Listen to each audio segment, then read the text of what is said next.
साई शिर्डी नगर एक्सप्रेसमध्ये 2 वर्षांची अनोळखी मुलगी एकटीच झोपलेल्या अवस्थेत आढळून आल्याने प्रवाशांमध्ये खळबळ उडाली। तिच्या पालकांची शोधाशोध केली असता कोणीच पुढे न आल्याने अखेर प्रवाशांनी रेल्वे पोलिसांना याबाबतची माहिती दिली।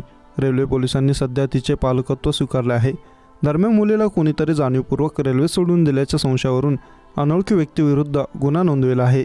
पोलीस सध्या तिच्या पालकांचा शोध घेत आहेत।